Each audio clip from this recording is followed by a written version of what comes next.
बहुत समय पहले धरती पर हिरण्यकश्यप नाम का एक अत्याचारी राजा राज करता था। वह बहुत शक्तिशाली असुर था।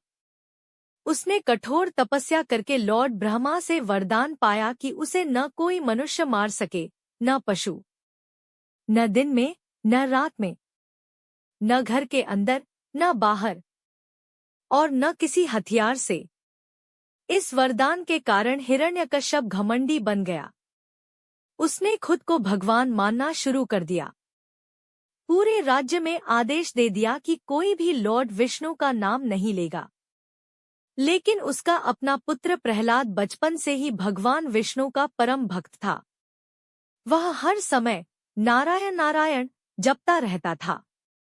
यह देखकर हिरण्यकश्यप बहुत क्रोधित हुआ। उसने प्रहलाद को समझाने की कोशिश की, पर प्रहलाद ने कहा, पिताजी, भगवान विष्णु ही इस संसार के पालनहार हैं। यह सुनकर हिरण्यकश्यप आगबूला हो गया। उसने प्रहलाद को मारने के कई प्रयास किए। कभी उसे ऊंचे पर्वत से गिराया गया, कभी जहरीले सांपों के बीच डाला गया, तो कभी हाथियों से कुचलवाने की कोशिश की गई।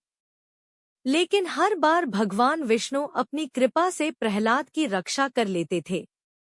एक दिन हिरण्यकश्यप की बहन होलिका प्रहलाद को आग में लेकर बैठी। उसे वरदान था कि आग उसे जला नहीं सकती। लेकिन भगवान की कृपा से प्रहलाद सुरक्षित बच गया और होलिका जलकर भस्म हो गई। अब हिरण्यकश्यप का क्रोध सीमा पार कर चुका था। उसने प्रहलाद से पूछा, अगर तेरा भगवान हर जगह है, तो क्या वह इस खंभे में भी है?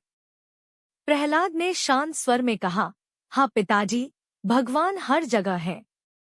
गुस्से में हिरण्यकश्यप ने अपनी गदा से खंभे पर प्रहार किया। तभी उस खंभे से एक भयंकर गर्जना हुई। पूरा महल कांप उठा। खंभे को चीरकर भगवान विष्णु ने नारसिंह अवतार लिया, आधा मनुष्य और आधा सिंह। उनकी आंखों में अग्नि थी और स्वर में भयंकर शक्ति।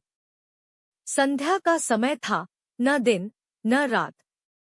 वे महल के दरवाजे पर थे, न अंदर न बाहर।